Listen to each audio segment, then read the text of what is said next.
My sister-in-law, Jane, is a real liar. She told my parents that she has billions saved up and villas all over the country, promising to take care of their retirement. She told my sister, Lily, she owns an entertainment company and can arrange for Lily to meet her favorite male celebrities. She won over my whole family, and every time I question her, she cries, accusing me of being heartless and not treating her like family. When summer break came, Jane chartered a private jet to take us abroad on vacation. I used studying for exams as an excuse not to go. The whole family called me ungrateful, but only I knew they'd be streamed dying abroad. In my second chance at life, I'm not going with them to their doom. I had it all planned out for our parents. Once Anna's on break, we'll charter a private jet for a whirlwind trip abroad. I opened my eyes and heard that sentence. Pain still spread throughout my body. My mom hugged Jane excitedly and said, Jane, you're amazing. I've never been abroad in my whole life. My dad's eyes lit up, barely able to hide his excitement. Having such a good wife is a blessing from my past life. Jane looked at me, filled with endless malice and greed.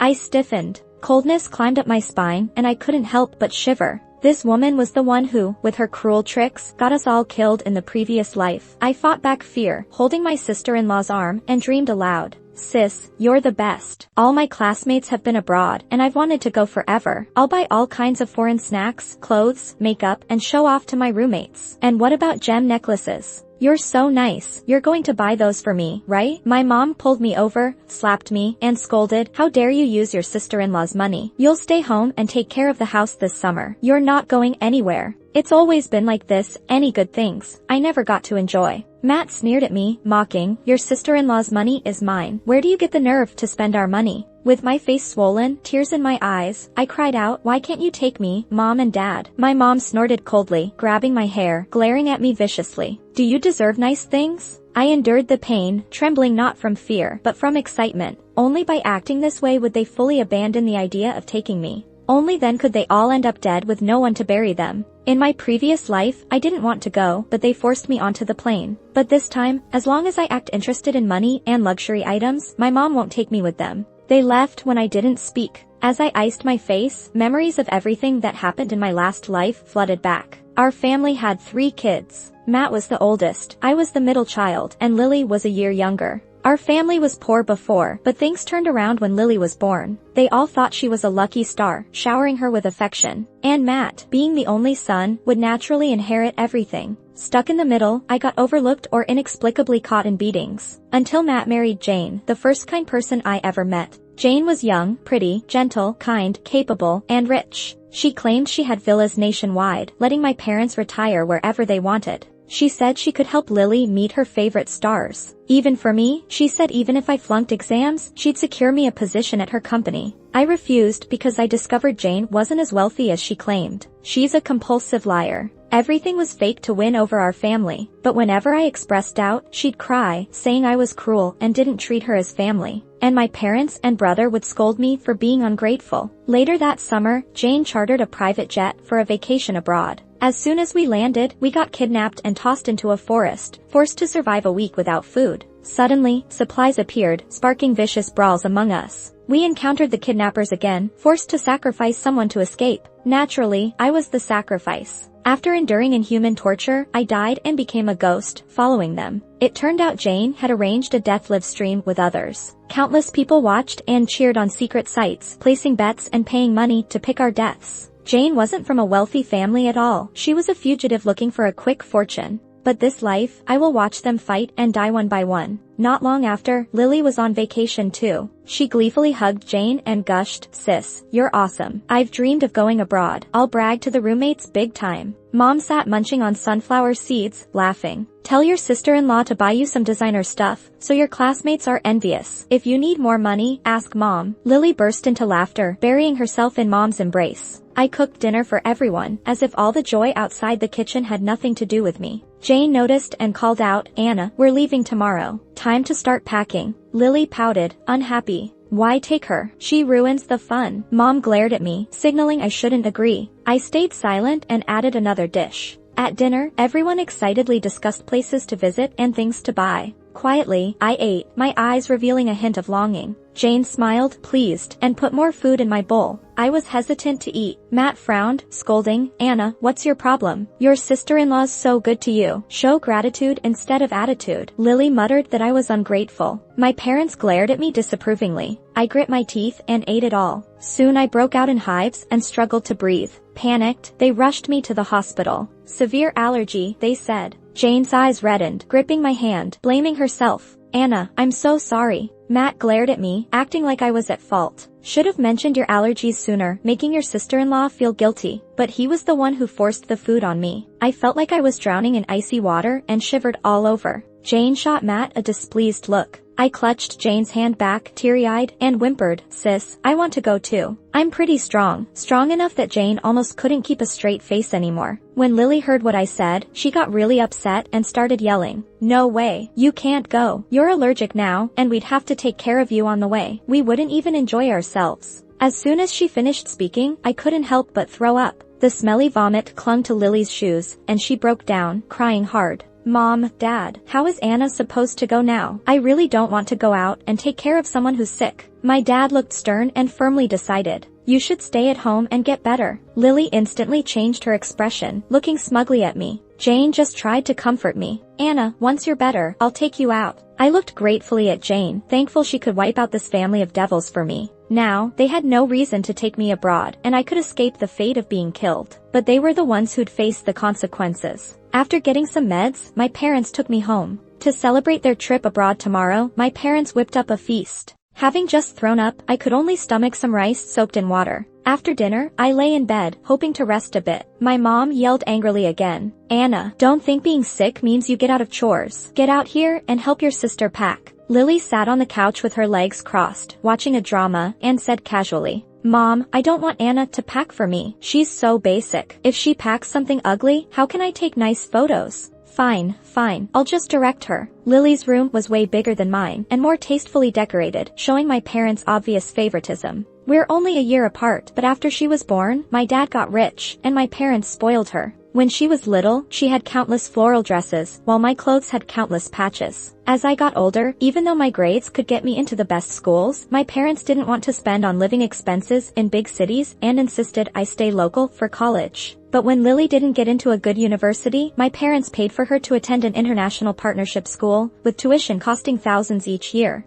At this point, money was no issue, they just didn't want to spend it on me. I chuckled bitterly. Lily sat on her bed, bossing me around. Take that t-shirt, that skirt, and that jacket too. And don't forget the makeup and skincare products on my desk. I packed them all into the suitcase. Suddenly, Lily paused, leaned in, and grinned triumphantly. Anna, these are all gifts from Mom and Dad for me. Don't be jealous, they love me, they're little lucky star, not you. Don't worry, your lucky star status means you're soon all going to die together with Mom and Dad, one big happy family. Thinking this, I sincerely suggested, Lily, all these will make your luggage too heavy for the plane. You might as well bring nothing, considering abroad, your sister-in-law can buy you all fancy brands, right? I've never even used brand names, I'm so jealous. Hearing my flattery, Lily became even more smug, practically grinning ear to ear. She thought for a moment and went to sweet-talk our mom. Mom lightly patted her head, smiling and nodding. Such a picture of motherly love. Lily got her permission and then went to Matt. Matt, of course, was thrilled not to pack anything. They were both equally lazy and indulgent. Early the next morning, they were all out the door. Before leaving, my mom kept reminding me, you can only use the air conditioner for 2 hours a day, don't stay home and waste electricity. While we're away, go out and work to make some money, you're grown up, can't depend on us forever.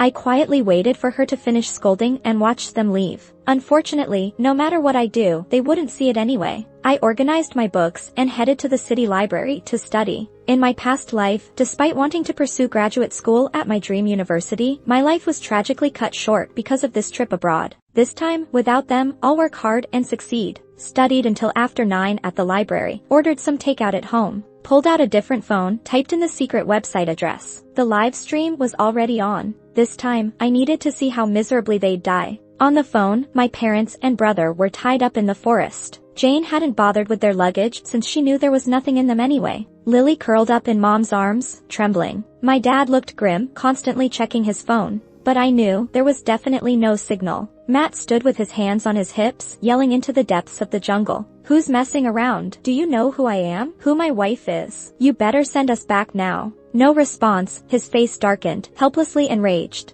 The night deepened, temperatures in the forest dropped. All they could do was huddle together for warmth. They were also starving, having barely eaten on the plane. In my past life, they complained about airplane food, and I was lucky to have prepared meals beforehand. Now, without me, they must have imagined they'd eat well once they landed. Little did they know, they'd be kidnapped to the forest right after landing. Watching their panic was strangely satisfying, and I kept munching away. Lily was so hungry she turned pale, weakly saying, "Mom, I'm really hungry." Mom clutched Lily, worried sick. Even though we're both her daughters, she never cared about me. Dad and Matt got up to look for some fruit in the woods. Moments later, they came running back, terror on their faces. "Run!" Mom and Lily froze in place. All that could be heard was the terrifying roar of beasts from the depths of the forest. Seconds later, a pack of wolves dashed out, swift as arrows. Mom stood up but realized Lily was still there. Just as the wolves were about to attack, she shielded Lily with her body. The wolf's sharp teeth pierced Mom's leg, tearing off a chunk of flesh.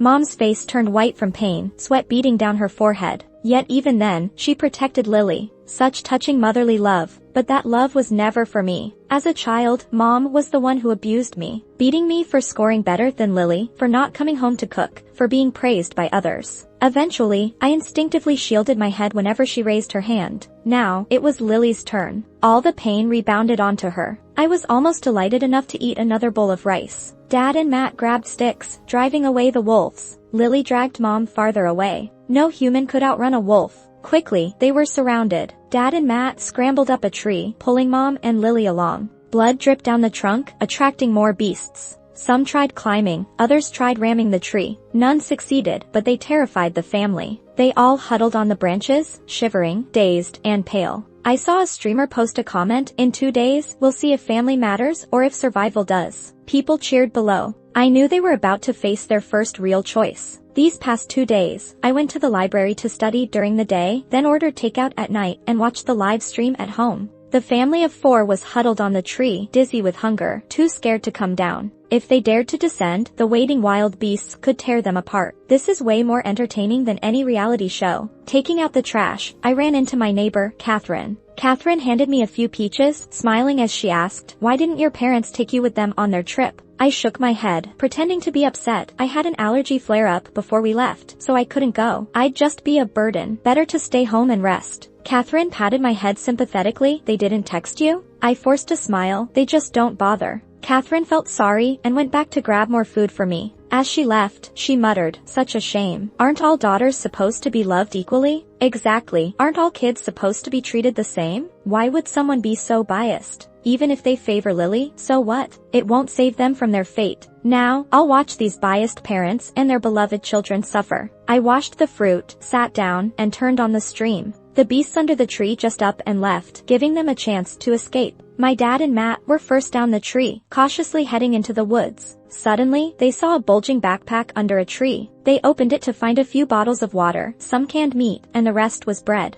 Matt's face lit up with happiness, lifting the pack to head back. My dad's face was dark as could be, stopping him, meeting his confused gaze. "If we split this food among us 4, it'll be gone in 2 days. Your mom can't walk out on that broken leg." What he meant was they'd keep the food to themselves. Matt gulped, took a deep look at my mom and Lily, and then hid the backpack. They ate heartily and picked some fruit on the way back. See, when it comes to life or family bonds. But my dad and Matt's actions earned them tips from viewers. They all said keep my dad and Matt for last, see how they plot against one another. Lily gobbled up the fruit, looking nothing like the rich girl she was. My mom swallowed heavily, giving her share to Lily. Such motherly love, huh? But in desperate times, it means nothing. I bit into one of Catherine's plums, soft and sweet, delicious. Too bad my mom, dad, brother, and sister won't taste it. At night, Lily couldn't sleep, her stomach growling from hunger. Matt quietly took Lily to the hidden food spot. Lily's eyes lit up, grabbing bread to eat, mumbling, "Brother, how do you find this? I'll tell Mom to come too." Matt shook his head, pointing to the remaining food. "Don't tell Mom, we don't have enough." Lily nodded vigorously after finishing a loaf. I smirked sarcastically. "Mom, your cherished daughter and son will easily drop you." I watched them huddle together for warmth, feeling pretty pleased.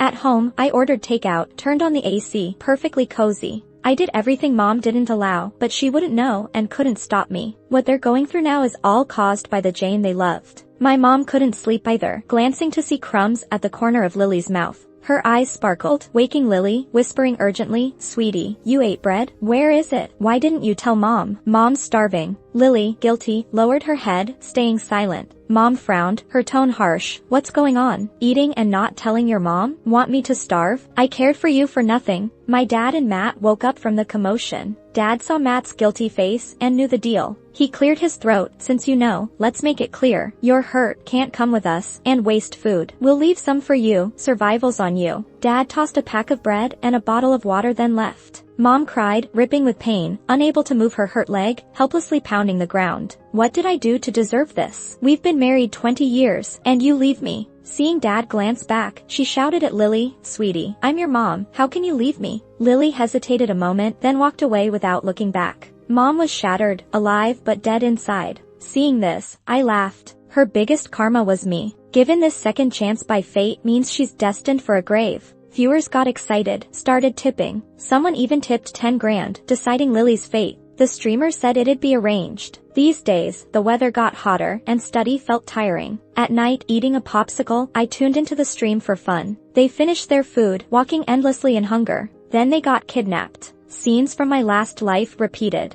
Masked captors aimed knives at their necks, sinisterly saying, "One of you stays, the rest go with food. You pick." The wordplay came with a chilling emphasis. Dark shadows clouded over them. Play? What kind of play? Lily's face whitened, shaking her head at Dad and Matt. Both chose Lily. Dad's voice somber with fake sorrow. "Understand, we need a son to carry the family name." Matt nodded quickly in agreement. "Yes, Lily, you stay, I'll come back for you." But everyone knew. Even if she died, there had been no escape. Freed, Dad and Matt ran without a glance back like monsters were chasing them. Lily closed her eyes in despair. Like me in the last life, I was pushed out, sacrificed for the family. The captors left marks of abuse on me. Cigarette burns, knife cuts, bruises from batons. I was in agony, bones seemingly broken again and again. I bit my lip, tasting coppery blood. That's how I knew I was alive. They finally had enough, and a group of them surrounded me. While they were distracted, I slipped through and got away. But I knew, deep down, I couldn't escape. So, I threw myself off the cliff. My body shattered.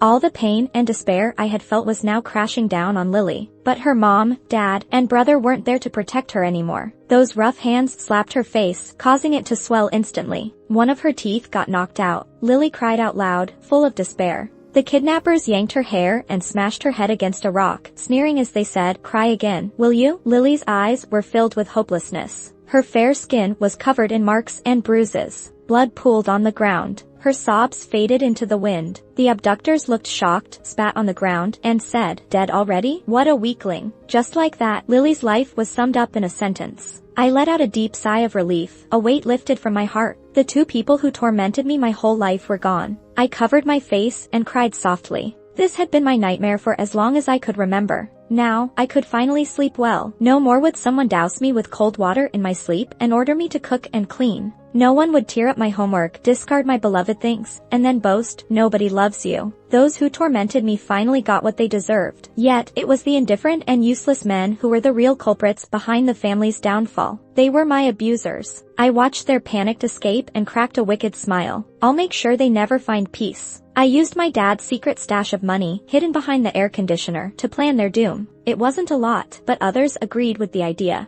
It was about giving hope and then smashing it. Some even wanted to add me as a friend to share in the twisted fun. They called me a born troublemaker. Staring at my reflection, I saw my eyes filled with bloodlust and unyielding hatred. A born troublemaker? No, this is vengeance from someone who's been reborn. Revenge with no cost. My dad and Matt got kidnapped again. This time, a different group did it. It was Jane, in disguise. Even with the altered look, my hatred for her is so deep I'd recognize her ghost. Jane clapped her hands, and her crew doused them with cold water to wake them up. Smiling, her voice dripped venom. "Here's your chance. Kill the other, and you walk out safely. I'll even pay for someone to escort you and give you a phone to make a call, plus $1 million." My dad and Matt's faces twisted with fear and guilt. But in the end, the greedy desire overwhelmed them. My dad, with a fierce look, picked up a large knife and said, "Son, your life is mine. If I survive, you can be reborn into my family again in the next life." Matt was no less vile. Wielding an axe, he replied, "Dad, you're old. Give the chance to someone young like me. Let me be the one to keep our family line going." They charged at each other. My dad, once a farmer and laborer, was stronger than Matt, whose life was drained by indulgence. But Matt was young, his moves were quicker. They aimed for each other's vulnerability. In the end, after hurting one another, Matt bent down and sliced my dad in half. Blood splattered all over Matt's face. Forgetting his fear, he shouted, "I survived. Let me out." Jane handed him a phone as promised. Matt hastily dialed out. My phone rang. I let it ring until it hung up automatically. Matt's expression turned impatient and nervous. How interesting. He killed someone but was scared I wouldn't pick up. The phone rang again, and after a bit, I answered. Matt, panicking, begged, "Anna, save me. They're going to kill me." I scoffed and coldly replied, "Brother, how would I know where you are? Why would they kill you? Unless you left Mom to the wolves with Lily and killed Dad with your own hands." I saw it all, brother. Matt frantically scanned his surroundings, searching for any trace. Then he broke down, shouting, "I didn't kill anyone. I didn't." I watched coldly. If Lily was the overtly hostile one who hurt me, Matt was the sneaky one whispering suggestions. As a kid, he got Lily to pick on me, telling on me to our parents. He used every dark trick he could. Would he fear killing someone? No. He only feared his deeds would be uncovered. Hurting me as a child, growing up to kill family. He feared exposure. Now, I'd seen everything he did. Finally, he cracked and smashed his head against a rock. Seeing him dead and expressionless, I finally felt at ease. A weight lifted from me. I hummed a tune and anonymously sent the sight to the police before going out for a feast. Those who hurt me were dead, and I felt like even solving math problems was a joy. Leaving the library, my phone rang. "Is this Anna? Your mom's in the hospital. Please come over." I was startled. Wasn't she supposed to have died in a forest abroad? Was it a scam call? Frantically, I took a cab to the hospital. Entering the room, I saw my mom, looking weak and frail. Her leg was in a cast, she was skin and bones, lifeless. I never imagined she could survive on so little food. I hid my hatred and approached her. Then she glared at me, spitting venom. "Anna, you were reborn. Why didn't you warn us? Why let us walk to our deaths?" My mom had been reborn too. She had the nerve to ask why I hadn't saved them. Of course, I hated them. I hated my dad's indifference, my mom's favoritism, Matt's, and Lily's bullying. Seeing my silence, she tried to slap me. Since everything was out in the open, I wouldn't let myself be bullied again. I grabbed her hand and pushed it away. Weak, she nearly flew off the bed with my strength. She flushed with anger, ready to lash out, but I silenced her with words. "Mom, wasn't it Jane who tricked us, leading to our family's end? Shouldn't we call the police?" It dawned on her then, and she quickly dialed 911. When the cops arrived, she was emotional, tears streaming down. She told her story in bits and pieces, but a lot of it was exaggerated. I knew she wanted more compensation from Jane. Too bad for her, that'll never happen. Jane isn't just a liar, she's broke and on the run. The cop looked at us with pity. The next second, I handed the cop a stack of evidence and said,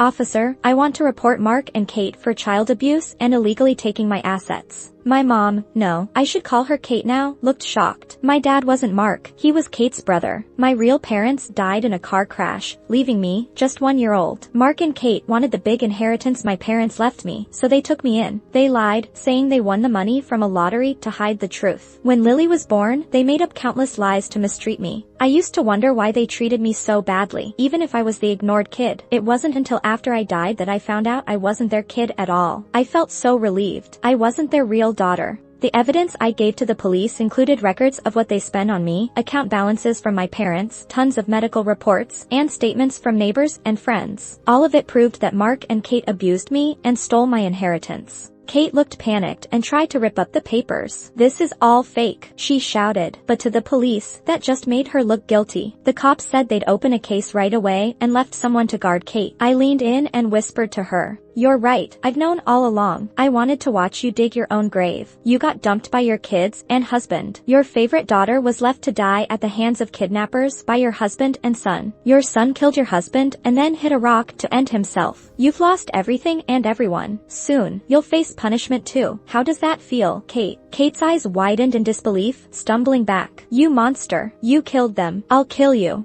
I slapped her. "Doesn't matter what you say, the cops won't believe you. That trip abroad, Jane's idea. The phone used to stream, Lily's old one. The money, my dad's secret stash. Even Matt's cry for help came from overseas. It probably was a scam call, so it's normal not to pick up. What's left for Kate to blame on me?" Epilogue. By the end of the year, it was freezing up north. On the day of my graduate exam, it snowed. I walked out of the exam room confident, breathing a sigh of relief. I finally got to take the exam that I missed out on in my past life. I believe I'll pass with flying colors. My sister-in-law, actually Jane, got caught and sentenced for decades. The secret site was busted, and a ton of criminals were arrested. Kate got multiple charges, and over 20 years, she'll spend nearly the rest of her life in prison. The compensation, along with my parents' inheritance, emptied what was left of their fortune. It all came back to me. I suddenly felt whole again. The last thing my parents left me, it finally returned to me. Nobody could take it away. The interview went well too. I bought a bunch of flowers and went to my parents' gravesite. The two of them were smiling at me from their picture. I looked so much like them. How naive was I to go over 20 years not realizing I didn't resemble Mark and Kate at all. I placed the flowers and gently touched the photo, softly saying, "Mom, Dad, don't worry. I've gotten revenge. Nobody's gonna hurt me anymore. I think I'll pass my exams, and I'm doing pretty well. You don't have to worry too much from up there. Move on, because I want to be your daughter again next time." A breeze touched my face, like Mom's kiss. My cheeks felt wet as tears streamed down, hitting the flowers. "Mom, Dad, I really wish I could see you just once more." My phone buzzed. It was news that I passed the exam. I did it. I wiped my tears, smiling. "See, I told you I could do it. I'll live a good life. Even without you here, I'll be fine. Maybe, just maybe, you're up there watching over me."